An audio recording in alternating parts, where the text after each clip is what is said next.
Shamans, we understand cause we are the Tech Shamans. Dude, I got this cool thing to show you. Really, man?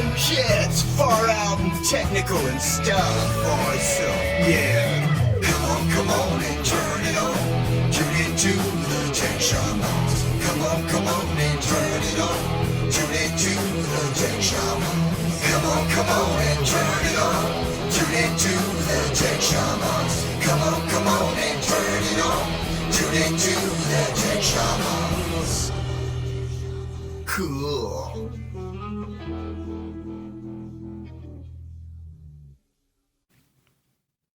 Good morning and welcome to Tech Shamans. Today, Japan obliterates world record for fastest internet speed, and 7-Eleven is launching Slurpees into orbit.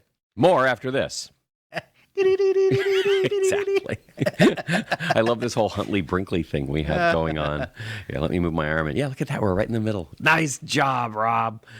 So, welcome. It is Monday. Is that how we're supposed to say that? Yes. I know that John's not here. Yep, pretty sure John's not here. Because if he were here, this is where he would be, and we would not be this close. So, we have the ability to see these things. It is Monday, and let us start with the amazing usual Monday recap of the weekend. Did you tech this weekend? You know, I didn't tech at all. At all? At all. No, you didn't use your phone? I barely. See, there you go. You tech. I barely used my phone. I barely did anything. I went in the pool. I floated in the water. Really? Yeah. You can do that. That's awesome. I can do that without sinking. Wow.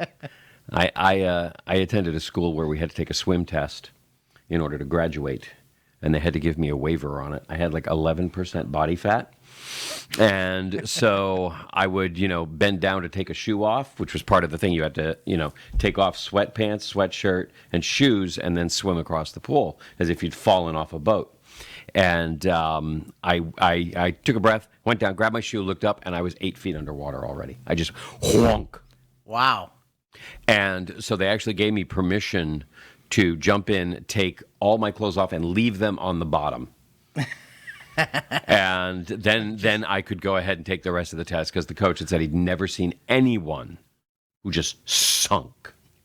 And I had to do dead man's float. I can't even do a dead man's float. Because he is a dead man. Go right to the bottom every time. He let me move my hands, okay, because it was just crazy. But I don't have that problem anymore. Somehow I've gone from 11% to probably about 110% body fat. So you've been doing the lead man float. Yeah, the lead man. Exactly. Which is all about technology, which is why we're here. So you did not do any teching this weekend? No, we had some plans to do stuff, and we just I don't know, weren't feeling it, I guess.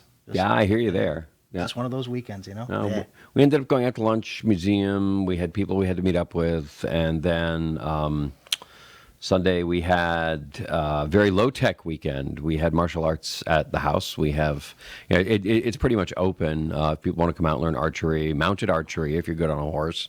But this weekend I also brought out the swords, and I did some sword teaching. So it was high-tech for 1470. Okay? Everything's relative. So we did that out of the house on somewhere Sunday. in time it was technologically advanced. It was. I have swords now that if I brought them back 600 years, I could be a king. Because I could hack through anything they had. See? You get some really good, folded 512 times kind of steel, and you go against, a bronze sword, you're going to cut the thing in half. Yeah, you just got a plasma saber. And it's funny. I had a display laid out of a lot of my weaponry, and at the end, I had two lightsabers. Yeah. And it's like, yes, one day we'll move up to these. Yeah. And then, of course, explaining that the way they fight with lightsabers in the movies is really dumb. Yeah. Because there's no cross guard. At least Kylo Ren fixed that problem.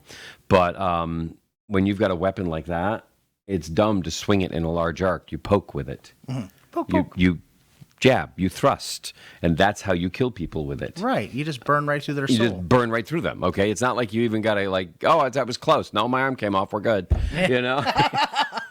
And which leads us to the other thing that we can be absolutely certain that Star Wars is fake because Jedis have entirely too many fingers.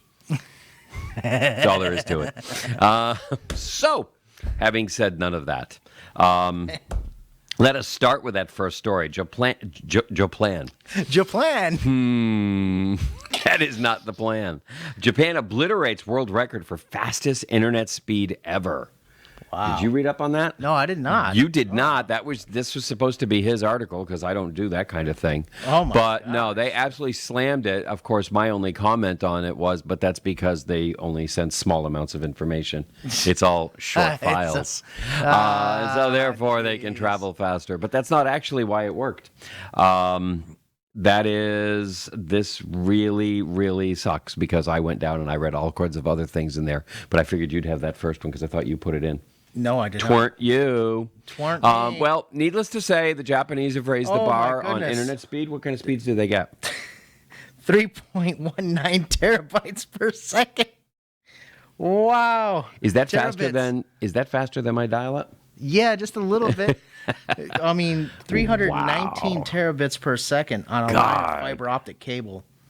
I'm like tickled pink when I get 200 gig.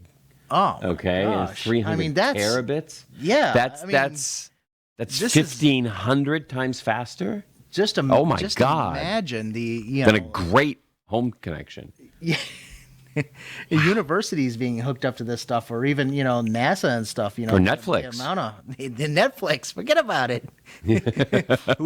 we're not in 4K anymore. We're going VR, full VR. We're just walking right into the Matrix. That's a great point because you could. Yeah, we're you going could right at that into the point with that Matrix. kind of a download speed. That's- Because if you're 1,500 times faster than a excellent modem, you can handle that.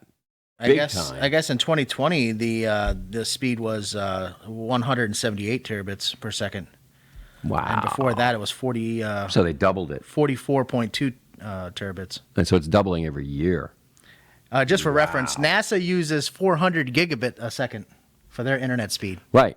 So this is almost, 1,000 times faster. Yeah, and just imagine, when they like, say for instance, when NASA is pulling in that information from satellites and stuff, or even telescopes, Or navigation. Just I mean, forget about think about it. They're actually, they have to piloting transfer these vessels. that data over a long distance, distance, to but it's still data coming centers in. and Yeah. stuff. But oh my, that is awesome. This is would not have. Wow. And they're doing it over fiber optics. Nothing really changes in the cabling and stuff. You can't. It's the the technology that as soon as they hit fiber optic, you're talking about virtually the speed of light. Of course, speed of light in a vacuum is different from the speed of light down a glass fiber. Right. It does slow it down, but when you're starting with 186,282.397 miles per second, you got room to play. Yeah. You got a lot of bandwidth there. I mean, you can get half that in cash and you're good. So this must be a change in hardware and technology, compression tools and things like that the modems that they're utilizing and switches that are able to create these speeds and get this kind of information so quickly.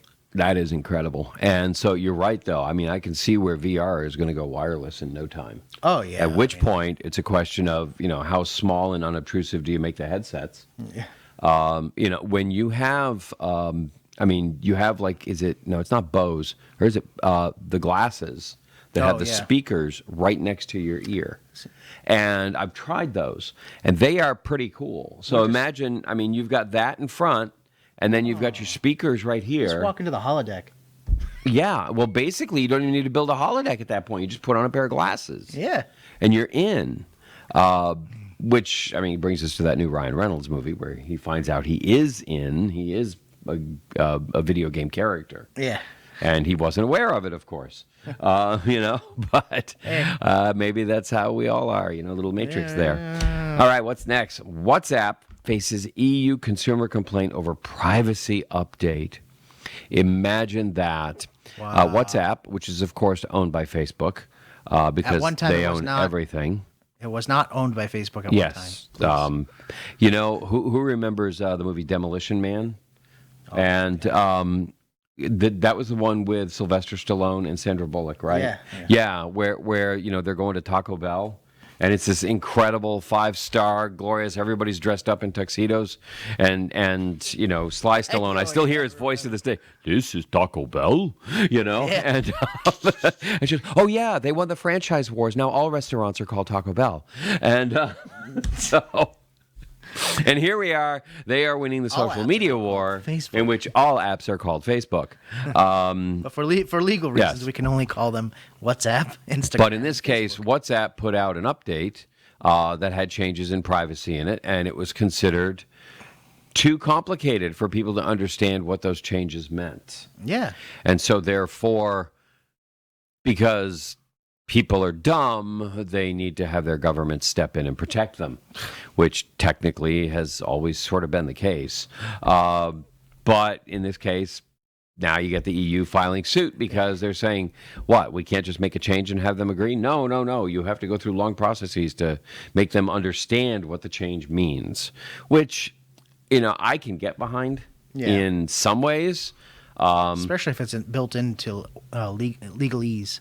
Yeah, don't explain it that way. Okay, give us a Cliff Notes version. Give us, a consumer lingo version, because there's so many times you can bury stuff in legalese that you come back later and go, oh my God, I signed on that. Well, just imagine, you're going to make a WhatsApp call to your family overseas, and as the phone rings, we're going to show you this, clip of a Taco Bell commercial just before. Yeah.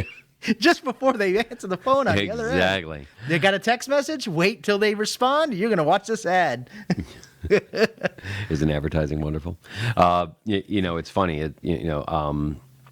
There's a movie, Dr. Dolittle, with Robert Downey Jr., and I had not watched it. Now I've seen half of it, and I cannot believe I hadn't watched it so far. It's freaking fantastic. But there's a thing where he finds out something in a contract he signed, and he just looks down and he goes, I should not have had the monkeys proofread that. And so it was cute. It kind of reminds me of this. All right, next on the list. Get ready, because now we are going to do the weather. We are. Oh, do you want to read the weather? Go ahead. Read the weather. Read the weather. Yes, number 3. Number 3. That's We right. have a gigantic, fierce solar storm getting ready to hit Earth soon. Mobile phones may be impacted. That's right. Now, if your mobile phone was not impacted, that's because it's already passed. You must have had it shielded It only in your takes pocket. minutes, for it to happen. And it happened. And so if you noticed anything wonky with your phone in the last week, you don't have to claim Mercury was in retrograde. You can be much more scientific and say that, it was a fierce solar storm. And you will be... It was a full sun. It was... The sun was out. Damn it. So you can go ahead and no longer be, considered frou-frou because, you believe Mercury was in retrograde. So there we have that one. Let's see. Microsoft discovers critical SolarWinds 0-day under active attack.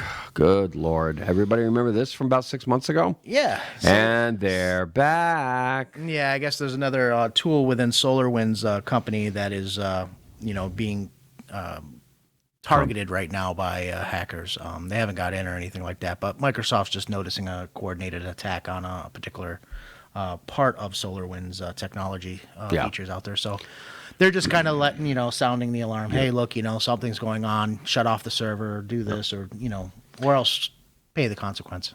And then, boy, is that expensive. I'm going to point out that, once these hackers get their hands on something, okay. This is our weekly report that we get. We had a site that was brought to us that was severely infected with malware. They'd actually built a site on the back end of it, and they were running scams through it. And so when we caught it and crushed it, they got mad. And they wanted back in. There's a lot. They think there's a lot of data in there. There isn't. We crushed it and wiped it. Okay, but so for example, last week we had 3,230 attacks on that website. And that's I mean, normally we'll hit 100, 150 for a website. That's about normal, which is pretty sad in and of Right, itself. Okay. But this one here, because they'd used it before and they thought they understood the code and they figured they could get around behind it and they'd know how things would happen, they've just been trying so hard to get back into it. And it's probably the same thing they're finding with SolarWinds. Yeah. They think they know what the back doors look like. Right. And so they're going after those old back doors that they had left there, maybe. Only they are now finding out that they've been found out. And, not for nothing, but Microsoft might not even know, but they could have just set up a honeypot and allowing these guys to knock on a back door they think's open and sitting here just pulling in the data so they can go ahead and go after these people later on. Yeah. So a lot of times these bigger corporations, once something happens, they could set up, tools that can go ahead and lure people in, and then once they do, they can go ahead and backtrack and trace and I'll kind of give them the appearance that they're getting somewhere, and then make them feel like, oh, yeah, we got this, but it's really no data at all. They're just kind of like sitting there, floating around in a big pool of honey, slowly dying, not realizing it. Sounds like a wasp. That's okay. Oh, thanks for that, Adam. Thank you. Amazing analysis. Amazing. One of the easiest things you can do with your website is if you have an admin access page, two things. Number one, never, ever, ever have a user named admin. Okay, that is the first thing they go for. And secondly, do not use the standard login page as your login page. Reroute it. And then set your security so that anybody tries to use the standard login page, automatically gets blacklisted and IP banned. Yep. Just like that. And that's where we banned 3,000 last week on this site. They were trying to come in and they were using the standard address, and every time they did, boom. We banned not only them, we banned the entire IP range for them. So, heaven forbid, you know, just blocked out a whole county. We will block out, but these are, these are mostly coming in from Russia, the Ukraine, the Philippines, North Korea, where they have 2 computers, and a whole bunch of old Bitcoin, drives that they can't use anymore.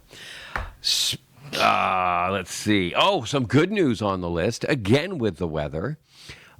Sort of, because the Hubble Space Telescope takes pictures of things. But apparently that same solar storm that's going to knock out your phone knocked the Hubble back on, which is pretty cool.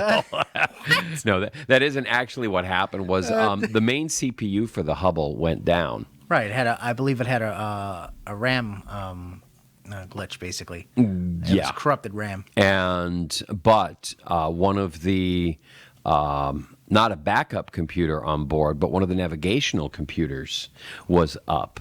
So they were able to use the navigational computer to go in and hack the stuff inside the Hubble and repurpose that into the new CPU. Did I read that right? Is that kind of what happened? Yes, but that's kind of odd that they would use the It's like, who cares if we go anywhere at this point? Well, no. As long as we can get some pictures back. But I think what they did was they were able to then reboot the main computer with it. Oh, well then. Yeah, they were able to use it to hack and then, come back in and reboot the main computer. That, and they're all going, God, we're geniuses. I'm still thinking it was, the fierce solar storm. Which is nudge. It had to be the solar storm. You know what? I don't care. You know what really happened? The main computer was stuck in a boot loop and a little asteroid came over and like, dink, and it just popped on the side, and next thing you know, it just reseated that RAM just a little bit, and it's like, it just fired right up. There you have it. They just so happened to be in there at the time trying to hack it, and they're like, it worked. Correlation is not causation. Yeah, and John, that the computer programmers over there going, I did it. It's me. I saved the Hubble. I get the bonus. Because I was in there doing something at the time that it fixed itself. Yes. And that is where many mythos come from. Like, I was outside shaking a stick at the sky when lightning struck my friend. I have a magic stick. You know, and you know what? No, you You're don't. right, though. Your friend was standing out there holding a metal rod up in the air. And you're right, though. The solar storm could have done that. You know, it could have overpowered something. You know, the system shut down and literally started rebooting, and boom. Yeah. Now, of course, I have absolutely no evidence that these two events occurred anywhere near the same time. It had to have. But It you know just so what? happened. This is the level of stuff that people use to prove that aliens built pyramids. So, damn it, I'm Cause and sticking with it. effect. All right, next. Oh, California legislature approves historic broadband internet bill. This is hilarious. I was reading this and I'm like, oh, you know, that could be kind of interesting. Maybe you know, like a government run, you know, infrastructure, you know, for either low income families or you know, we've been giving, you know, larger corporations all this money and saying, hey, look, you know, build out this, you know, let's get, you know, high speed internet out to the rural areas. Right.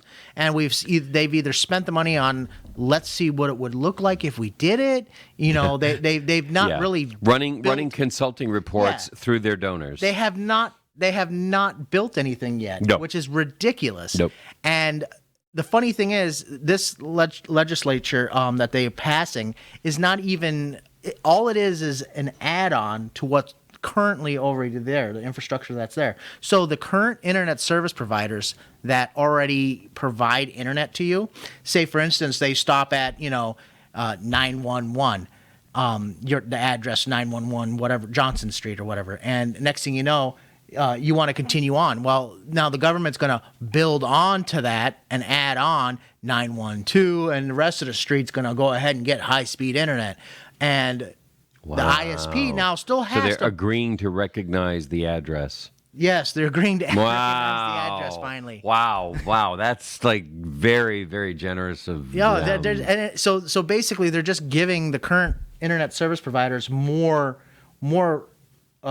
customers. And they're probably going to say, well, if you want to service these people, you got to give them internet for X amount of dollars, and they're going to take a cut. But they're not really expanding on anything. They're just basically giving the current companies that, you know, don't want to put in any money, that were given money and didn't want to put any more into the infrastructure. They're just going to say, okay, we'll just build out the infrastructure and tie into what's already there, and then, you know, we'll either lease the lines or whatever, something. But it's a joke.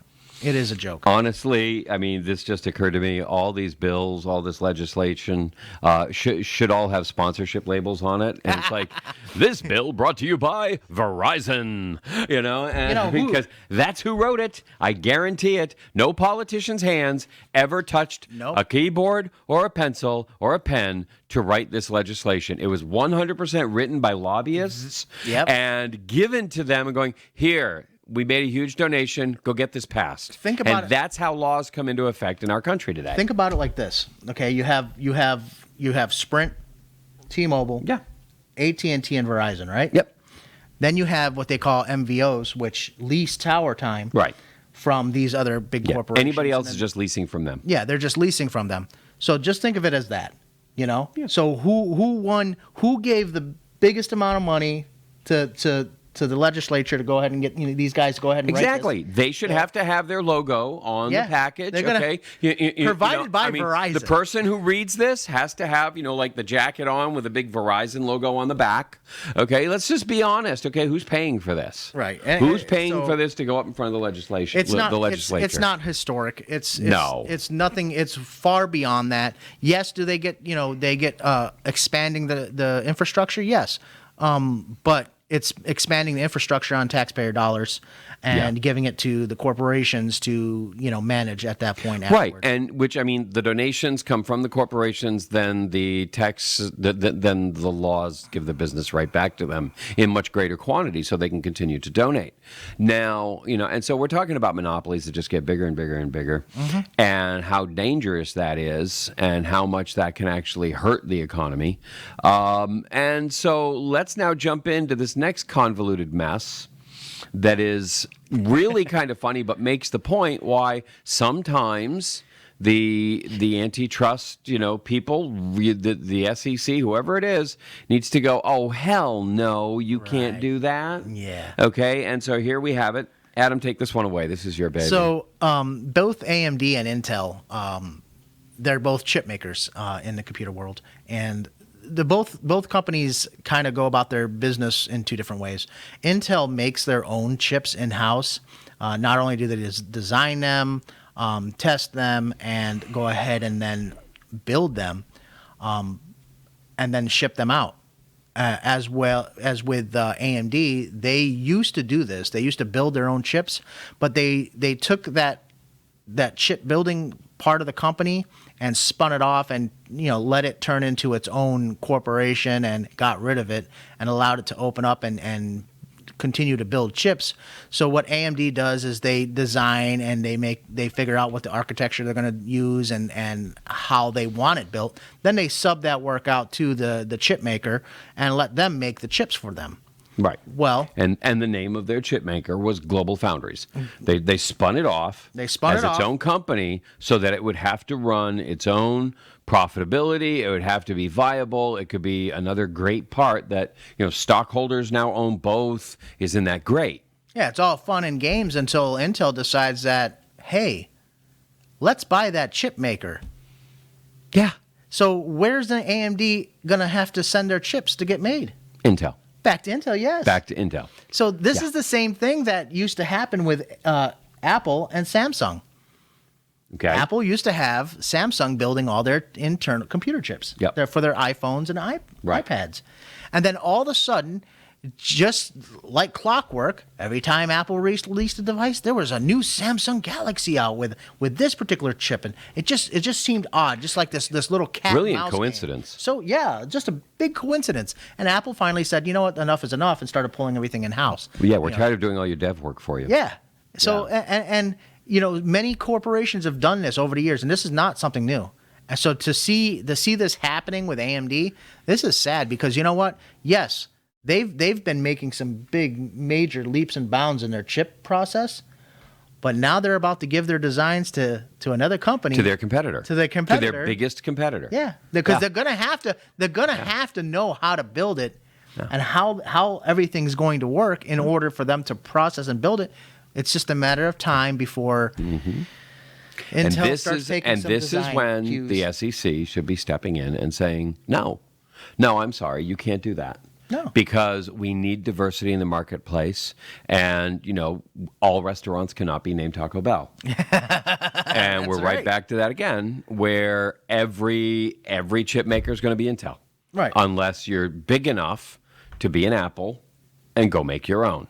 And here's the thing. I mean, look, if they want to buy this for $30 billion, if I'm over at AMD, I'm going, okay, we can jack this price way the hell up. Okay, we can hold off and and then we take the $30 billion, and because they are the stockholders by and large in Foundry, so they can just go ahead and say, okay, thank you, and then start doing their own stuff in house with the proceeds that.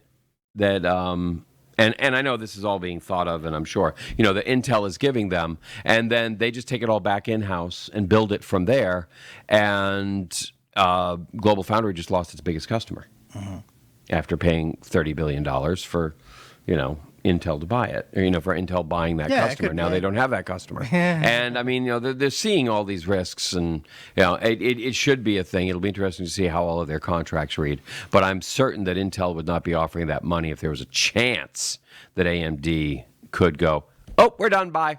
Thanks for the check. Yeah, right. And we're going to go start building our own. There was a big red flag happening when Intel had made mention that they were going to start, building, chips for other companies.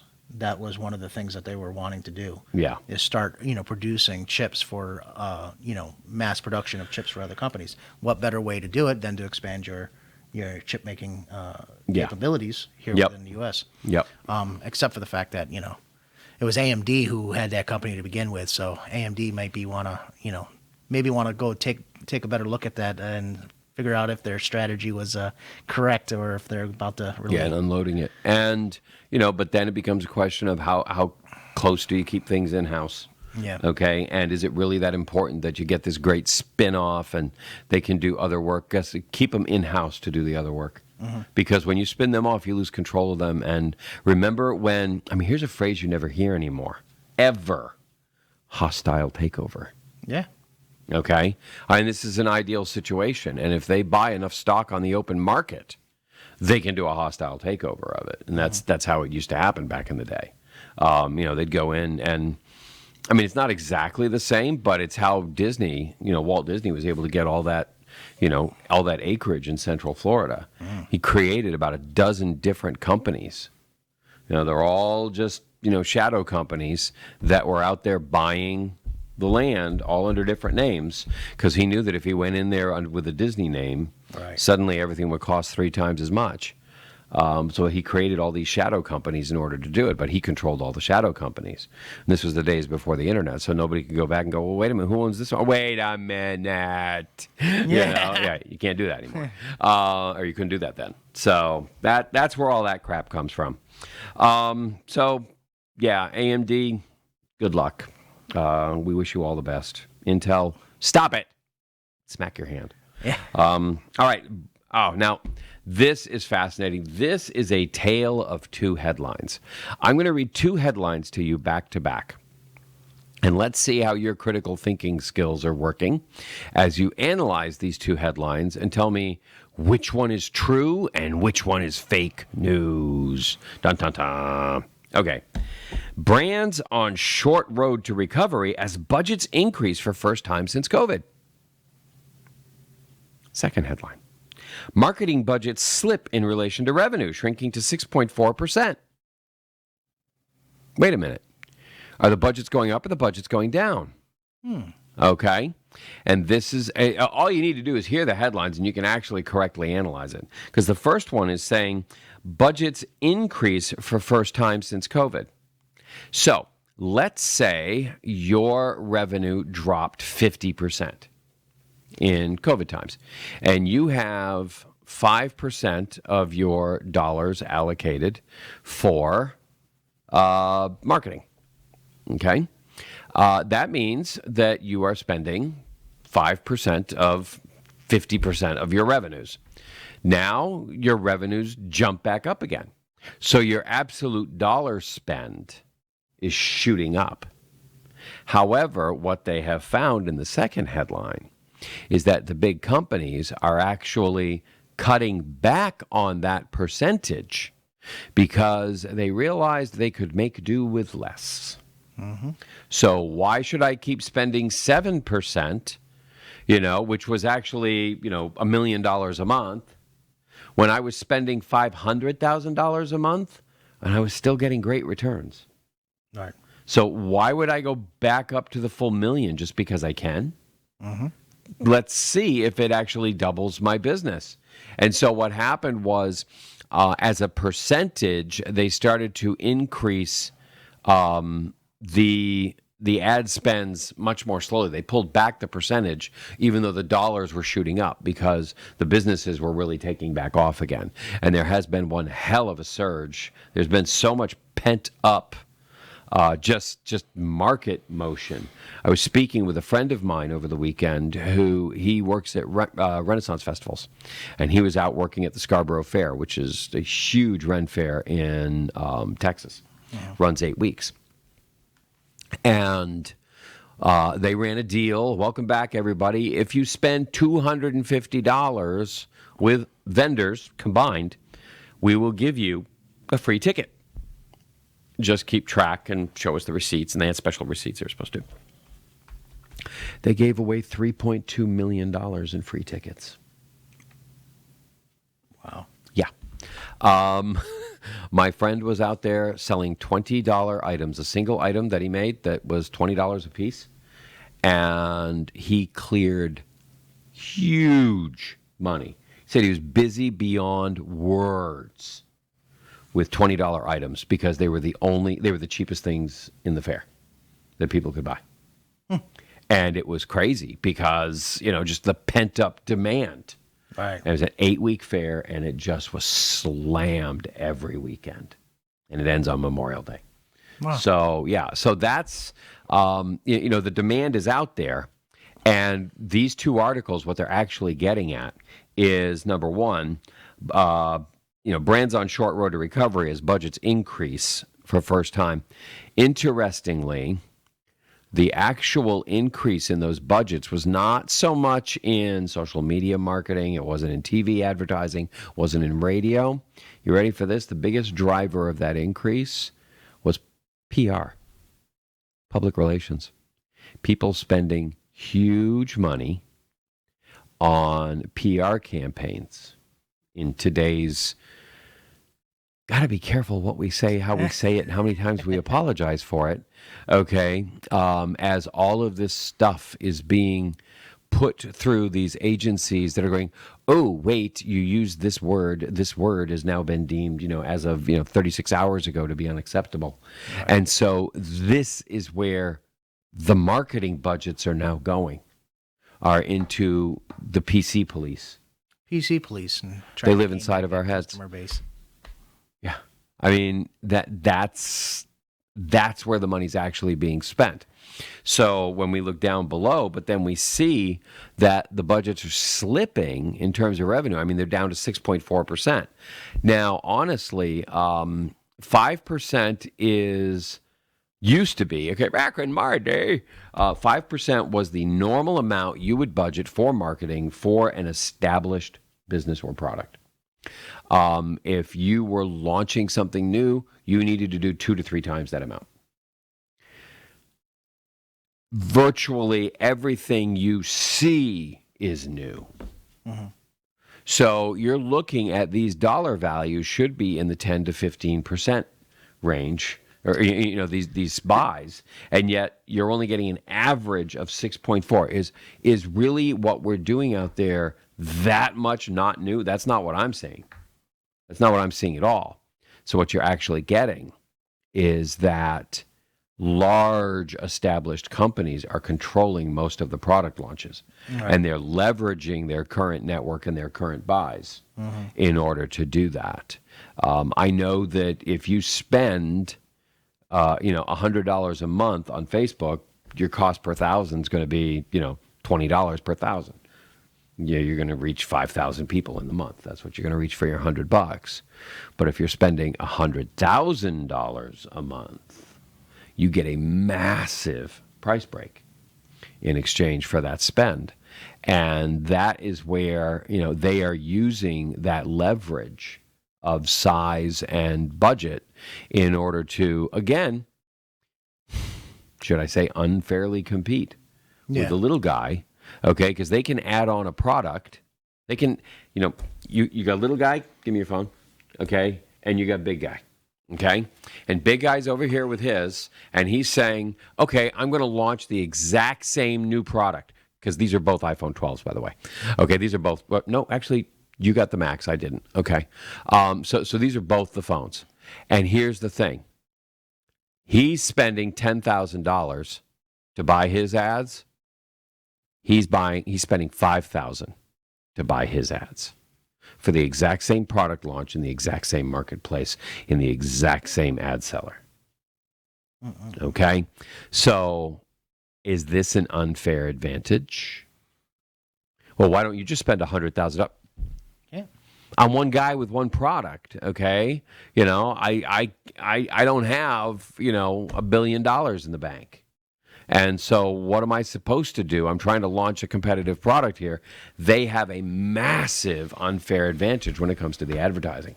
And I think that's what this is actually showing. The big guys who have been winning all along, what you're seeing is the small guys have had to drop out. And so their rates are what are being reflected in these spends now. So that's a take on the marketing world. Now, what's that going to mean if you're Facebook? Think about this for a minute. You've lost all your high-fat, high-ticket items. Your major profit-generating customers are disappearing.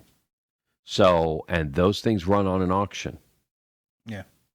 So if only the big guys are buying and the little guys are all bailing out, that means that auction is not going to be very well attended. And what happens when an auction is not well attended? Prices drop. So this could actually represent a great buying opportunity for a little guy selling a little thing, but you'll never be able to compete with them. But at least maybe you'll get 10%, 20% less, okay, on your ad buy right now, which gives you, 20, 30% increase in your reach. So that's the goal. All right. What's next? I need to take a break. What do we got? We have, actually, hold on. We have 7-Eleven is launching the Slurpee into space. Actually, They're... Well, we won't have to worry about it in melting. Space. You're right. Yeah, they will stay frozen. It will stay frozen forever. Actually, I believe what they're doing is they're launching the cups. Oh. They're sending cases of cups into space. No, come on. That's just... So that you can then special buy one of the Slurpee space cups that has been in space. So... And... Oh, okay. So I mean, they're if you gonna bring think back, about it, right? So you can yeah, use it? exactly. Oh, all right, Yeah, they're bringing them back. No, they're gonna just send them up there, and 200 or 300 years from now, Like a Tesla on its way past Mars. Yeah. Whee! Yeah, 200 or 300 years from now, humans are living in space, and it floats by, and like somebody gathers it up, like you like some kind of prehistoric. Brings it back in. Oh my gosh, we gotta put these in a Wow. museum. People drank this crap? What the? How did we What is survive the this? 21st century?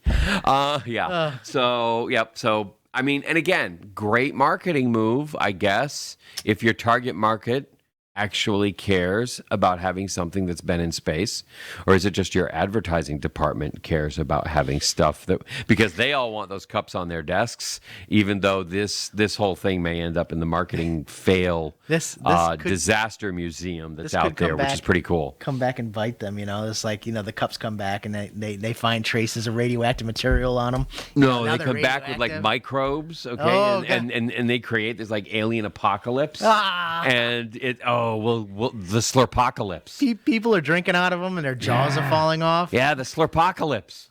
I love it. I love it. We have a name for it now. Okay, Go so ahead, there we go. 7-Eleven, we dare you. Yeah. Hold on a minute. I have to go buy that domain name right now. Slurpocalypse.com. When good Slurpees go bad. All right. This is an interesting one. When 2 seats on one of the first Virgin Galactic flights to space. And so the question is, are they really going to space this time, Sir Richard? Or are they just nearly in space? We will look at the space. Yeah, and the first person we're going to ask is, Blue Origin, if it actually qualified as space, because, of course, we should ask your competitor how good you are. If you could still breathe air, was it really space? Well, I'm pretty sure we've sent astronauts through space and they were breathing air. So, yeah, but, whatever. There's the point is, they've got a contest running. 2 people can win a flight up into space or nearly space. How can you be nearly spaceless? And nearly spaceless, Richard. Wait, while we're talking about this, I have to spin off this. You know how like Amazon's getting in trouble for the not recalling all their Amazon basics, very basic products that are not working very well. No, Well, I didn't know that, but I'm not surprised. Amazon's been having some issues. They were supposed to pull like some of their lightning cables, things like that. Major okay. failures. Catching on fire, yeah. things like that. Is that a problem? Could be, but I guess they weren't following. Yeah, but it was cheap, so they who weren't cares? following good protocol to go ahead and notify customers, even though they could really easily. It's not like they don't know everything you've purchased. Exactly. So they're not notifying everybody to, hey, let's get this refund going. So needless to say, I was just thinking about it. Benzo's getting ready to go up on Tuesday into space. And I'm like, I wonder if he used any of those Amazon basics up front. Damn ship. That shoots back to the first space shuttle commander, and they asked him, what were you thinking? I mean, you're sitting there in the seat, getting ready to take off in the first reusable spaceship. Okay, this first space shuttle. I mean, what was going through your head? He goes, oh, that's easy. I was sitting there thinking I'm sitting on top of 4,127,282 parts, all built by the lowest bidder. Yeah. And I can assure you that if Bezos is going up in that, then it was not built by the lowest bidder, but the ones that follow on will be. So, yeah. So don't go up in, Blue Origin 2. Yeah. That was made with those basic cables. The basic They're cheap. cables. Oh boy. Oh, that is cool. And yes. Well, no, they can order them for overnight delivery. And you know, him stepping down as CEO corresponds with him going up into space. They can just keep them. They can keep how many petitions? How many signatures was it that said don't allow him back after he got? I think it was like 150,000 signatures. I'm on. Make that 150,001. All right, the next one is really cool. We put it on, but we didn't get it in time to see it last week, and it is so freaking amazing. Is there audio with this, Rob, or can we go ahead and talk over it? Which one? The chess. It's the next one up. Yeah, it's audio. Yeah. Okay. So go ahead and play it. Introducing Phantom, the most advanced chessboard in the world. We bring you the infinite possibilities of online chess with the engaging experience of a physical set. And Phantom is also the smartest board ever. It allows you to play against any other human on Earth remotely, or moving the pieces using only your voice. Knight G4. Play against our human-like AI, which continuously adapts to your playing level. The pieces become a sculpture that plays back the most famous games in history. Phantom, it's bringing back all the little details that make chess great. Click. Wow. Yeah, back this project. That is cool. Yeah. I mean, we had two completely different responses. Well, Rob and I did. I looked at that, or Rob looked at it, and he said, "Wow, that's like so Blade Runner." I looked at it, and I went, "Wow, I thought I was thinking it was Harry Potter." Okay, I mean, that's wizard's chess. Wizard's chess. And but what's neat about it, there's actually an arm underneath, and each chess piece has a unique identifier chip in it, like an RF tag. Ah, nice. And so it identifies which piece it is, and then it moves it where you tell it to move it. It takes voice commands, which is pretty cool. In the extended version, though, you see something really amazing on this, and that is that the Chess pieces you can set it, you can set it to play famous games from championships through history, and you can just watch it play out in front of you. That's pretty cool. And so it's got all these potentials. I mean, it really is an intelligent ghost board, that can do all these things. And honestly, I was blown away because I've spent, $200-300 on a chess set, without thinking about it. This one's only $400 for the basic. Oh, that's it. Yeah. I've got this beautiful Isle of Man set, which is the set that they the chess set that they used as the foundation for the Harry Potter characters. Okay, but I've got a nice custom made one. It's really nice. I even built a board for it myself. Okay, but just the chess pieces were like $300. So I bet you there's going to be an app for that. And yeah, this is freaking amazing because you can play across the world. The other person doesn't need to have a chessboard to play. I was going to say I wouldn't see why they don't need one. Nope. They can just play on a regular chessboard on the screen, and then you will have your board in front of you that's playing their game out. I think that is really, really snazzy. I'm just wondering what's going to happen if you cheat and you go to move the guy's piece. Because they're like, "No, you lose," and the whole thing just blows up. It goes back and grabs it and brings it back. And, no. But it says that over those people that always come up with their own rules. Yeah. Oh yeah. Yeah. House rules. No, John. Nope. You can't move it there. What are you doing, John?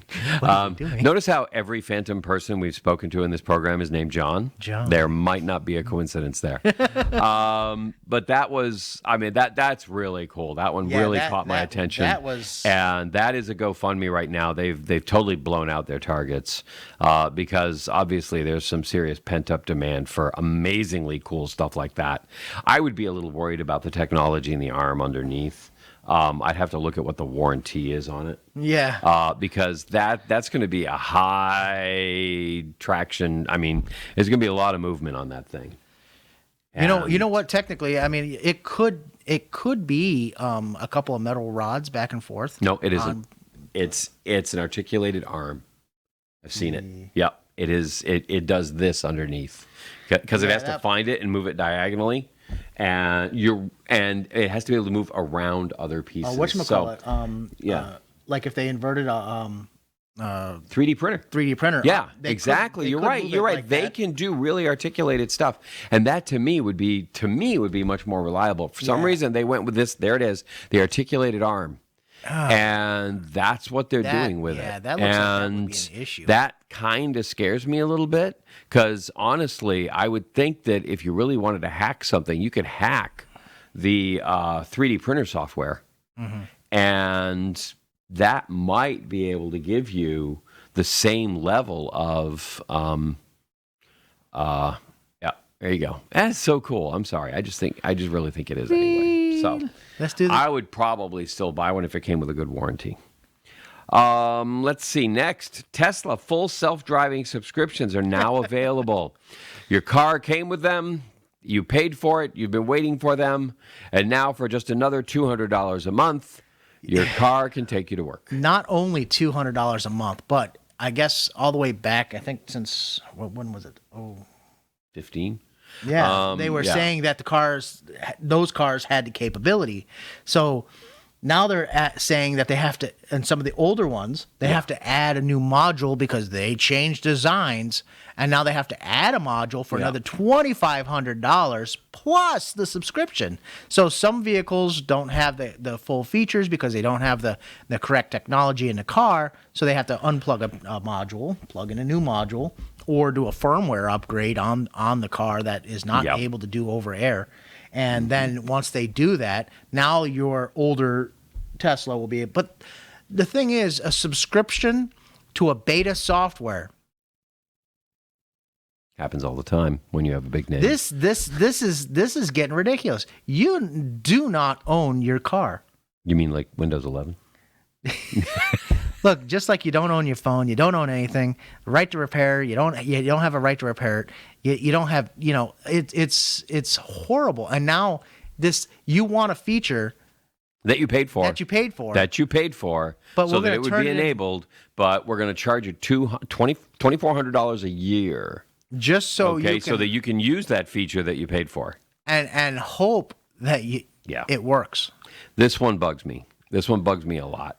But on the other hand, I think they looked into it and they said, okay, maybe in the future we'll find a way when we get this, new Japanese, download speeds and we can run stuff like this. But in the meantime, it's going to cost us a small fortune to run the self-driving software because apparently it is running potentially remotely. And it's certainly being updated regularly and monitored. And I mean, I would like to know what's being given for $1.99. what you have to, what are you getting, because it can't just be the software subscription. I mean, is it up? It must be like updated maps. It's got to be a 24/7 connection. It's got to be, is this cloud based? Is this running in the cloud? And it's constantly downloading maps to the vehicle to keep you on the road without dying. Live traffic updates because it's not going to know that there's construction over here. Yes, the cameras are going to be able to detect it, but the regular cameras that, like a lot of the newer cars that they came out with, they took out the radar feature and are going just by visual cues in the cameras to tell the software where it's here, what's there, and cameras are really not that good at exploring depth. No, we had that story, the big tech fail story a couple of weeks ago about the car that turned the corner and there was an orange cone there and it just stopped. Yeah. Confusion. And they write software to be able to, pull depth from a two-dimensional camera and stuff like that, but it's just not, I don't know. It's just like they've dumbed down the system. Now they're adding in a supercomputer in the background that's connected to your car, via internet connection nonstop and charging you $200 a month to run it on Amazon's AWS service. Fortunately, he and Jeff are best buddies. Boy. Yeah, so that is, and it may be that, this is just like, well, if you want it first, this is what it's going to take to activate it. Yeah. So if you want to be one of the cool kids, it's going to cost you $200 a month and maybe $2,500 for this and maybe another $500 for that. And, once it works on the car, just think of it as going over to the solar side. Oh, you want an extra 100 kilowatts Yeah. 100 extra Yeah. 1,000 kilowatts a day of power, or extra 100 kilowatts or whatever. Whatever. You know, here, you'll have to pay additional, even though your system's capable of putting it out. For instance, Yeah. we're just going to go ahead and release the limits from your charge controller. Well, or I'm the sorry. batteries. Isn't that how my internet works at my house? Okay, Yes, literally.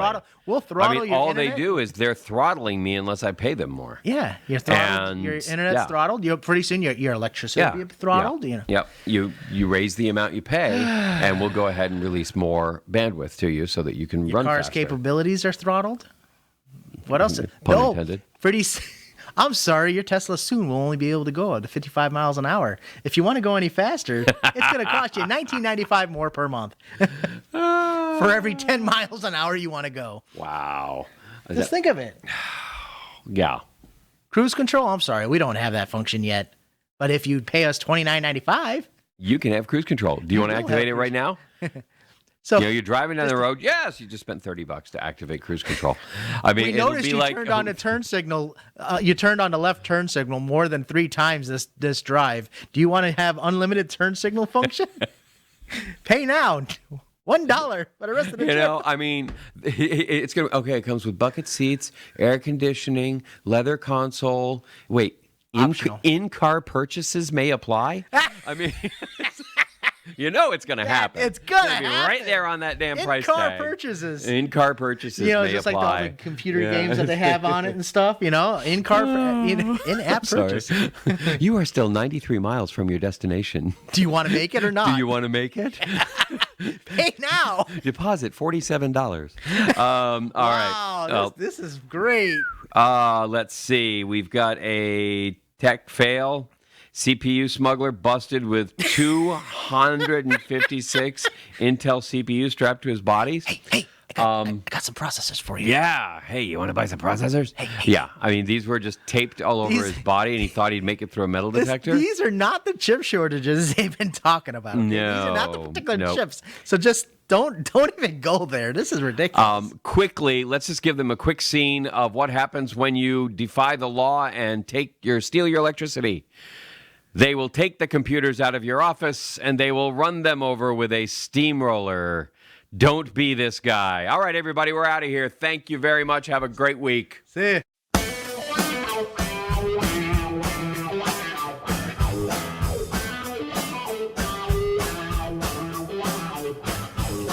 We got the plans cause we are the Tech Shamans. We understand cause we are the Tech Shamans. Dude, I got this cool thing to show you. Really, man?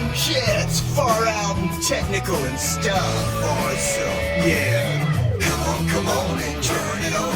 Tune into the Tech Shamans. Come on and turn it on. Tune into the Tech Shamans. Come on and turn it on. Tune into the Tech Shamans. Come on and turn it on. Tune into the Tech Shamans. Cool.